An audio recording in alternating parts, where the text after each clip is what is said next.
standard de la démocratie. kaay leen ñu ànd liggéey suñu dëkk.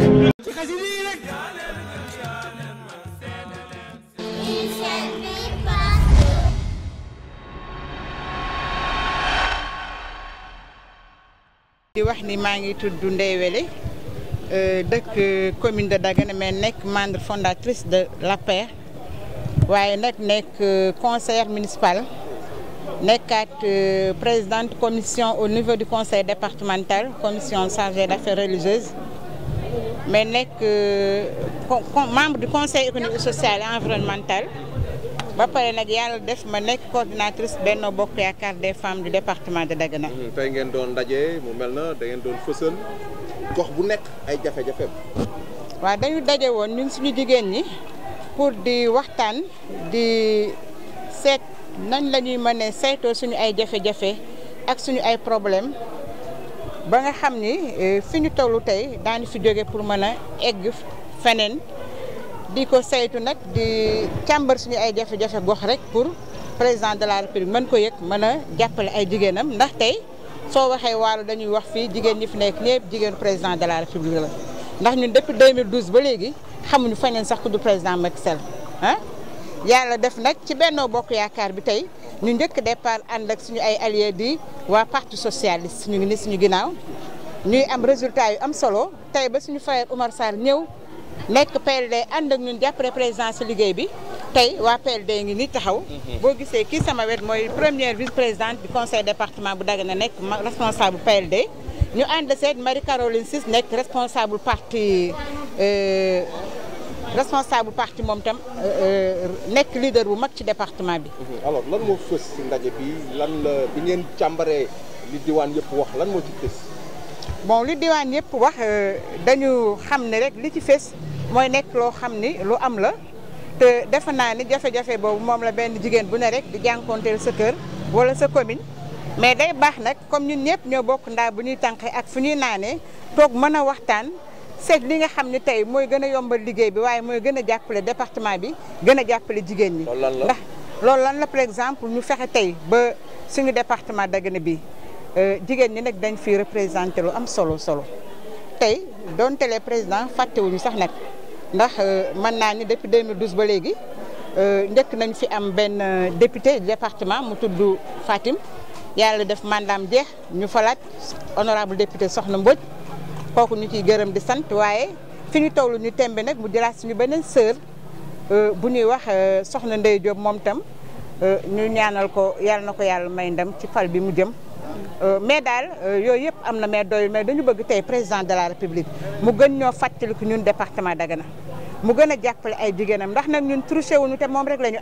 amuñu kaneen suñu problème moom lañ ko mën a wax mënuñu koo wax kaneen bëggoon nañu tey chargé de mission yi nga xam ne ñoo nekk ci ministère yi vraiment Waalo gisagu ci boppam amul benn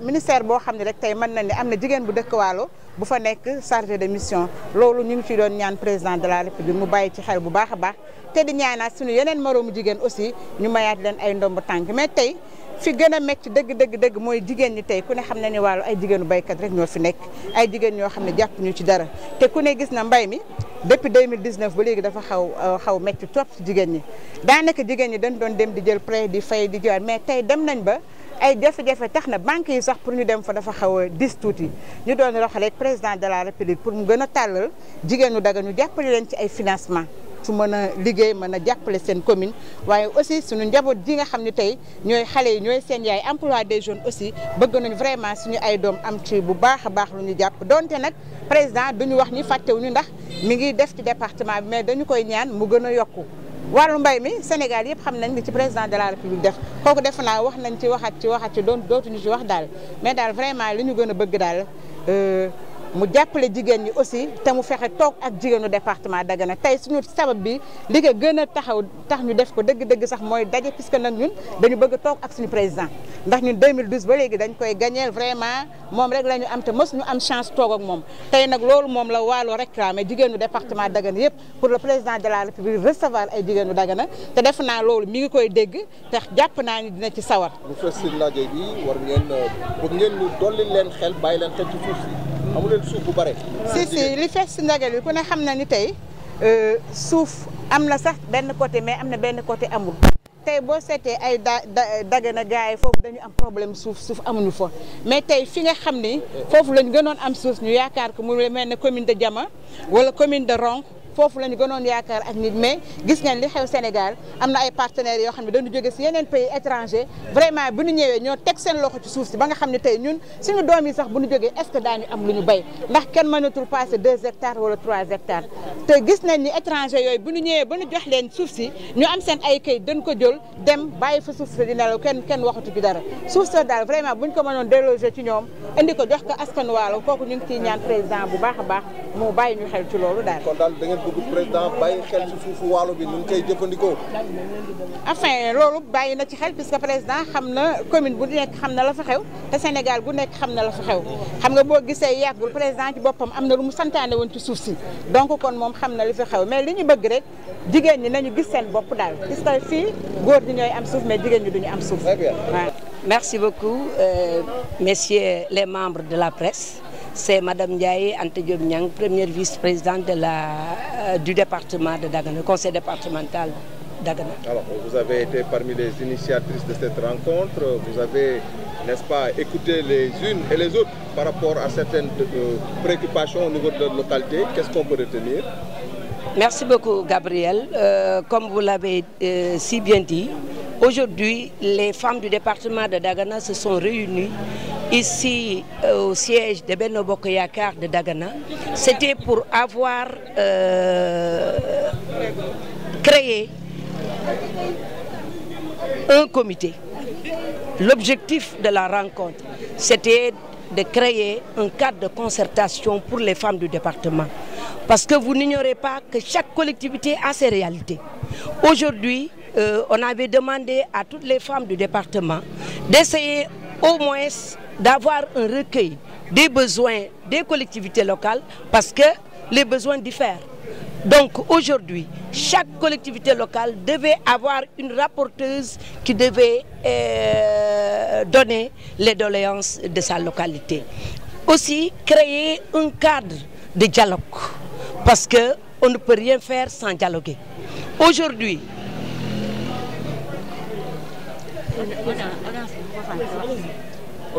les femmes du département avaient voulu avoir une audience auprès de son Excellence le Président de la République. Parce que comme l'a si bien dit tout à l'heure Madame Ndewele en Wolof, les femmes jouent un rôle très important dans le dispositif de la politique du président Macky Sall. Donc aujourd'hui, ces braves femmes doivent être récompensées. Comment? En essayant d'intégrer ces braves femmes au niveau des chargés de mission, au niveau des directions, des instances de décision, pour qu'ensemble, parce que tout simplement, ces femmes qui représentent leur collectivité locale, donc doivent relayer les problèmes de ces localités-là. Qu'est-ce qui a été retenu par rapport justement à certaines préoccupations? Aujourd'hui, nous voulons mettre en place un comité restreint, mais ce sera un comité provisoire. Mais malheureusement, vous avez vu ce qui s'est passé tout à l'heure au niveau de la salle. Le premier point, on vient de l'épuiser tout à l'heure, alors que vous voyez le ciel aujourd'hui, les conditions ne nous permettent pas de mettre en place ce comité-là. Mais ce que nous voulions faire, c'était de mettre en place un comité. Ce comité provisoire va se charger au moins de faire un plaidoyer auprès de son Excellence, auprès de nos leaders. Parce qu'il y a nos maires qui sont là et qui nous soutiennent. Mais malheureusement, les maires ne peuvent pas tout faire. Parce que vous n'ignorez pas les limites des collectivités territoriales. Les ressources sont très maigres. Donc aujourd'hui, le président de la République doit honorer ces braves femmes. Parce que tout à l'heure, dans les interventions, on a senti que les braves femmes disent ne plus oser inviter leur père parce que tout simplement, ils n'ont pas quelque chose à donner à ces femmes-là. Entre autres doléances, une audience auprès du chef de l'État, plus d'attention par rapport aux fonciers, formation, l'accès à la terre, donc le matériel agricole. C'est l'audience, entre autres, voilà, et revenez là. Mais je crois que avec l'audience auprès du président de la République, les femmes vont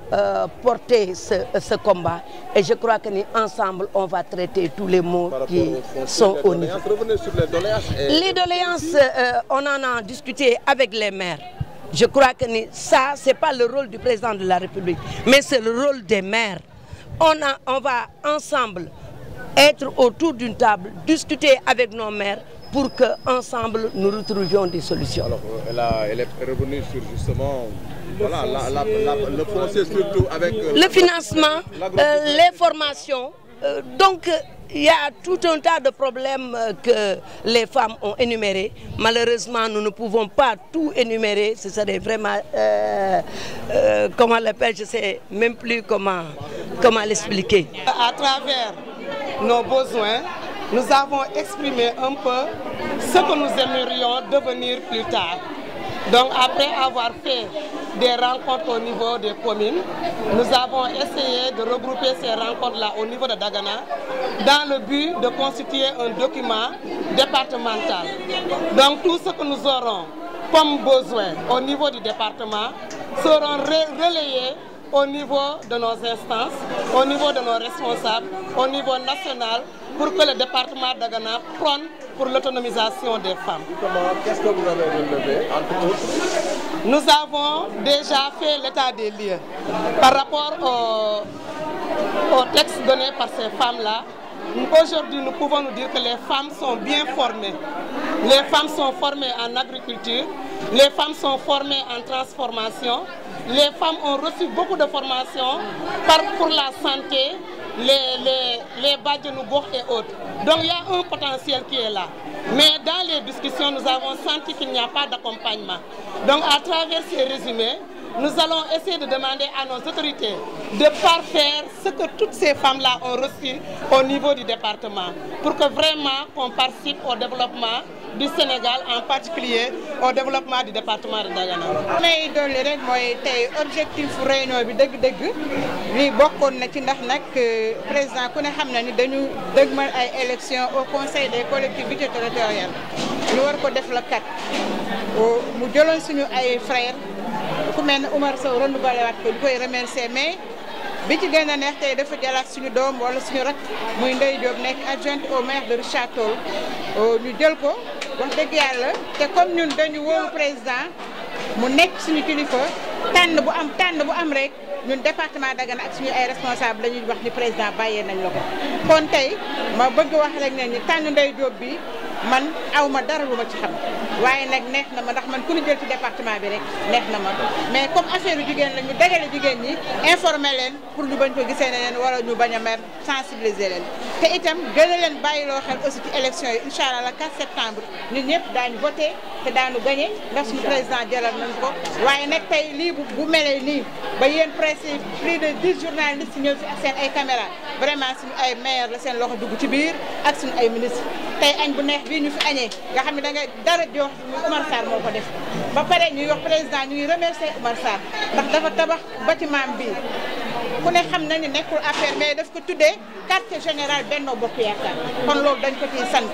mais suñu honorable suñu directeur SAPCO Mame Diop aussi vraiment bi ñu commencé maam moom dañoo jóg rek jógandoog moom depuis 2012 ba léegi ñu ngi jógandoog moom mosul dellu ginnaaw benn yoon mais nag ñu may ma remercier 11 maires yi nga xam ne ñoo nekk ci 11 collectivités locales yi nga xam ne ñoo fi nekk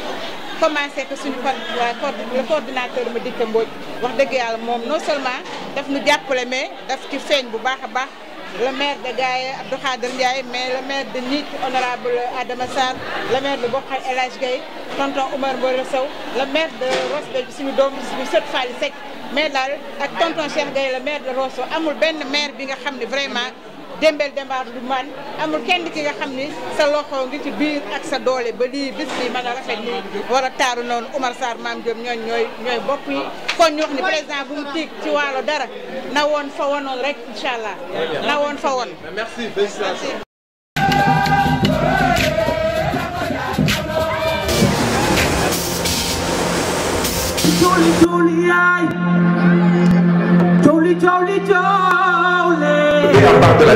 kaay leen ñu ànd liggéey suñu dëkk